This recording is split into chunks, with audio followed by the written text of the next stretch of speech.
안녕하세요. 반갑습니다. 주식강의의 그대에게 이정열입니다. 오늘 3월 18일 현재 시각은 5시를 지나고 있습니다. SK바이오사이언스고요. 코드번호 302440입니다.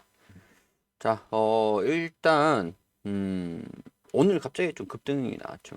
제가 이전에 좀 말씀을 드렸던 게 주가가 좀 하락을 했을 때 이때쯤에도 말씀을 드렸었던 그 뭐랄까 맥점은 주요 요점은 SK바이오사이언스가 상승에도 제한이 좀 어느 정도 있을 것이고, 그렇지만 이 기업이 실적 성장세 그런 것들은 이어갈 것이기 때문에 하락하는 것에서 기대감들이 어느 정도 빠진 것들이 주가에 영향을 좀 받고 있었기 때문에 뭐 하락에도 어느 정도 제한적인 상황들, 악재가 있어서 하락을 했다.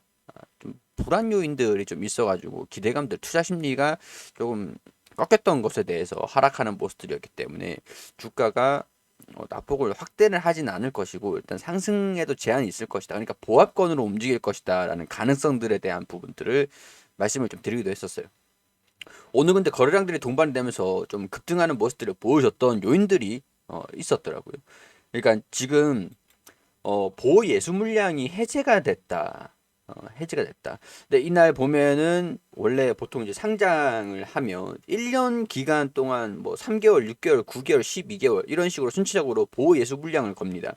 상장을 하고 난 다음에 시장에 다 팔아버리게 된다라고 하면 시장에서 팔아버리게 되면 뭐 공모를 한 사람들이 피해를 받을 수가 있잖아요. 그러니까 공모 투자자들을 보호하기 위한 조치로 보호 예수를 겁니다.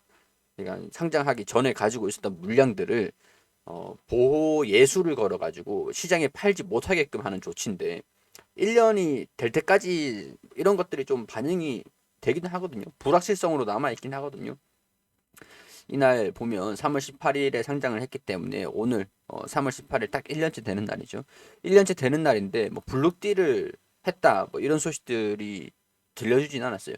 근데 들려주지 않아서 보호예수 물량이 블록딜로 진행이 됐다, 오버행으로 진행이 됐다, 뭐 이렇게 얘기들이 나오진 않아가지고 반등이 나온 것들인데 솔직한 말로는 보호예수 물량들이 해제가 됐다라는 것들은 언젠가는 매도를 할 수 있다라는 얘기가 됩니다.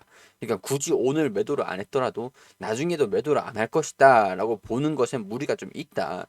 근데 어차피 SK 바이오사이언스가 주가가 많이 떨어져 있었기 때문에 블록딜을 할 거다라는 우려는 크진 않았었어요. 어차피 주가가 만약에 여기에 있었다. 여기에서 이렇게 1년을 맞았다라고 하면은 블록딜을 할 수 있을 가능성들이 있었다. 그게 크다. 그것 때문에 조정을 받을 가능성들이 좀 높다. 그렇게 볼 수가 있었죠. 여기 주가가 위치해 있는 거랑 여기에 주가가 위치해 있는 거랑 천지 차이니까. 여기서 이제 고점에 위치해 있으면은 블록딜을 할 가능성들이 좀 있었죠. 그 고예수 물량들이 풀리고 매도를 할 가능성들이 좀 어느 정도 있었겠죠. 근데 주가가 좀 많이 밑에 내려와 있다 보니까 굳이 여기에서 투자가 매도를 하려고 할까? 일단 그런 관점에서 반등이 좀 나왔다라고 이해는 할 수 있겠지만은 블록딜을 오버행 물량들을 걱정을 할 필요가 없게 된다. 이거 해소가 됐다. 완전히 끝났다라고 해가지고 하는 건 아닙니다. 그리고 어차피 SK 바이오사이언스가 SK 케미칼이기 때문에 SK케미칼이 최대 주주잖아요. 68%를 가지고 있고 51%의 최대 주주 요건인데 이런 것들이 해소되기 위해서는 주총이 먼저 진행이 돼야 확인이 되는 거예요. 그러니까 이거는 지금 당장 확인할 수 있는 내용들은 아니다. 그렇기 때문에 SK케미칼이 일단 최대 주주입니다. 최대 주주. 최대 주주. 기본적으로 SK케미칼이 블록딜을 할 것이냐라는 부분들인데 원천적인 내용들을 볼게요. 상장일이 1년이 지났어요. 보호예수 물량들은 다 풀렸습니다. 이제 다 풀렸어요. 근데 보호예수 물량들이 풀린 게 지금 이제 매도를 하느냐? 그거는 주총에서 결정이 된다라고 했어요. 보호예수 물량이라는 거는 지금 당장 매도가 안 된다, 안 한다라는 게 확실시 되는 게 중요한 건데 어차피 그거 결정은 SK케미칼 주총에 달렸다라고 계속 말씀을 드렸던 거잖아요. 그렇기 때문에 이런 것들도 우리가 판단을 하시는데 지금 블록딜을 안 해? 이렇게 판단하기에는 좀 문제가 있는 것들이 아닌가 그런 생각들이 든다라는 거죠. 오늘 반등이 나왔던 것들은 최대 주주가 SK케미칼이고 물론 이제 다른 주주들도 있겠지만 보이에서 물량들이 풀렸다. 근데 지금 당장 매도하는 건 아니더라. 라고 나와서 반등이 나왔다라고 이렇게 뭐 기사들은 나왔지만 팩트 체크를 하자면 블록딜이라는 건 언제든지 할 수 있는 것들이고 보호 예수 물량들이 풀려가지고 올라갔다라고 하는 것들은 일단은 뭐 지켜봐야 되는 요인들이다. 어디까지? SK케미칼의 주총까지. 자, SK케미칼이 왜 중요하냐? 자, 이 내용들을 보면은 SK케미칼 안다 운용도 있고 지금 몇 번째 지금 SK케미칼의 운용사 측이 행동에 나섰죠. 시장 가치 대비 순자산 대비 70% 이상 저평가가 되어 있다. 왜냐하면 SK 바이오사이언스의 물적 분할 상장으로 주주 가치가 훼손됐다라고 주장을 하는 겁니다. 그렇기 때문에 SK 바이오사이언스에 51%만 남기고 매도를 해라. 그렇게 얘기를 하는 게 주요 목표예요. 목표. 자, 보이에서 물량들이 풀렸습니다. SK 바이오사이언스의 지분을 매도할 수가 있다는 얘기가 되는 거죠. 근데 SK케미칼은 어차피 처음부터 SK 바이오사이언스를 매도하기 싫기 때문에 배당으로 주겠다. 배당으로 주겠다라고 얘기를 했던 거예요. 배당으로 주겠다라고 얘기를 하면서 배당락도 나오고 이제 배당도 주고 권리락도 발생되고 뭐 이렇게 했었는데 주주 가치가 계속 회복이 되지 않기 때문에 이번 주총에서 정기 주총에서 안다산용이 개인 투자자들한테 이 의결권을 좀 대리 행사를 해달라, 우리한테 좀 위임해 해달라 그렇게 얘기를 하는 것들입니다. 이 내용들을 보면 그 뭐 주주에 대한 이익 환원을 도외시하고 있기 때문에 주주 권리를 행사를 좀 해주든지 아니면은 뭐 대리 행사를 좀 해달라. 그렇게 얘기를 하는 거예요. 배당 안건 등 반대 요청을 좀 해달라. 행사를 좀 해달라. 자, 이 행동주의 펀드의 목적은 말이죠. SK케미칼의 주식 주가 올리는 거예요. 주가를 올리는 거예요. 그렇게 되면은 얘네들이 지금 주가가 하락되고 있는 요인들이 SK 바이오사이언스의 지분이 너무 많기 때문이거든요. 너무 많기 때문인데 자, SK 바이오사이언스가 의결권 그 주식 보호 예수 물량들이 이제 풀렸습니다. 이제 다 풀렸어요. 보호 예수 물량이 걸려 있어 보호 예수 기간이라서 매도를 할 수가 없다라고 얘기할 수가 없는 것들이 되겠죠. 3월 28일로 알고 있거든요. 3월 28일. 그렇기 때문에 이 여기 주주총회 소집 공고 일자들을 보면은 결국에는 여기 일자가 3월 28일 오전 9시입니다.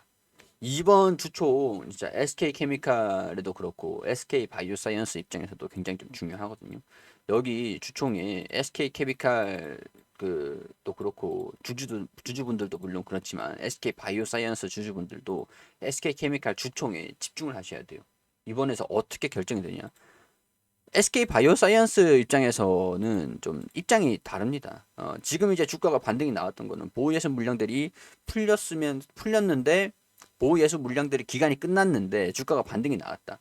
그러면은 지분에 대한 매도가 안 나왔다라는 것들이 기대감들로 이제 악재 해소로 되면서 주가가 반등이 나왔잖아요. SK 바이오사이언스 입장에서는 블록딜이라든가 시장의 매도, 최대 주주가 매도를 하면은 안 되는 게 기본적인 입장이고요. SK케미칼 입장에서는 주가가 조정을 좀 받고 있는 요인들이 SK바이오사이언스이기 때문에 SK바이오사이언스의 지분을 매도를 해라라는 게 주가를 올릴 수 있는 요인들이에요. 입장 차이가 있습니다. 입장 차이. 그렇기 때문에 이런 부분들은 좀 보시면서 결정을 할 필요가 있어요. 지금 이제 주가가 좀 반등이 나왔다라고 해도 상승세에는 제한이 있을 것이다 라고 말씀을 드렸던 게 보호예수 기간은 끝났지만서도 매도를 하냐 안 하냐 결정되는 것들은 SK케미칼 주총에서 결정이 될 수도 있는 거고 가장 SK 바이오사이언스 입장에서는 조금 불확실성이 오래 갈 수 있다라고 얘기를 하는 게 이번 주총에서 이게 결정이 좀 안 돼 버리면 오히려 한번 두드려 맞고 다시 반등이 나와버리면 상관없는 거거든요. 악재가 해소가 됐건 뭐 재료가 소멸이 됐건 그런 식으로 반영을 시킬 수가 있는 건데 뭐 블록딜을 SK 바이오사이언스 SK 케미칼이 매도 안 한다. 매도 안 한다. 배당으로 주겠다. 라고 해서 확실시 되거나 아니면은 차라리 매도를 한다라고 해가지고 지분을 뭐 다른 데다가 이제 양도를 한 부분들이 이제 매도가 안 나온다라는 그런 부분들이 진행이 되면은 주가가 좀 긍정적으로 반영이 되든가 일단은 그런 것들이 확인이 돼야 되는 부분들이라서 오늘 주가가 좀 반등이 나왔다고 해가지고 우리가 뭐 적극적으로 들이대고 막 그럴 필요는 좀 없을 것 같다. 좀 더 지켜봐야 되는 요인들은 있다. 백신 접종 범위 확대도 시장성에 대한 부분들은 조금 문제가 있다라고 말씀을 드렸었죠. 근데 이거 뉴스들이 나오기 전부터 어, 백신 패스가 종료되기 전부터 이런 내용들을 좀 말씀을 드리긴 했었습니다. 3차 접종률도 점점 올라가고 있는 상황에서 4차, 5차, 6차 하는 것들이 아니다라고 한다면, 그리고 백신 접종률이 높은데도 불구하고 확진자가 증가가 되고 있는 상황들에서 백신 접종을 굳이 맞으려고 하겠는가? 이 시장성에 대한 그런 부분들 문제가 생기고 있다라고 하는 것들은 우리가 염두를 해야 되는 부분들이다라고 말씀을 좀 드릴 수가 있는 것들이 되겠죠. 물론 이제 그런 요인들을 다 반영을 하고 있는 상황들에서 이 기업의 실적 얼마를 버는가, 얼마를 버느냐, 얼마를 벌고 앞으로 얼마를 벌 것인가 라는 부분에서 지금의 주가는 거품이 어느 정도 빠져있는 주가이기 때문에 하락세는 제한적이지 않을까. 그리고 상승세는 블록딜에 대한 부분들, 지분에 대한 부분들이 해결되기 전까지는 좀 상승세도 제한적인 모습들을 보여주지 않겠는가. 주가가 좀 올라가다가 차익 실현 매물들이 나올 수도 있습니다. 그렇기 때문에 방심하지는 않으셨으면 좋겠다라는 그런 의견들 말씀을 드려야 될 것 같습니다. 자, 이런 것들 참고를 하셔가지고 투자하시는데 참고하셔가지고 잘 현명하게 여러분들이 결정을 현명하게 해주셨으면 좋겠다는 말씀 드리도록 할게요.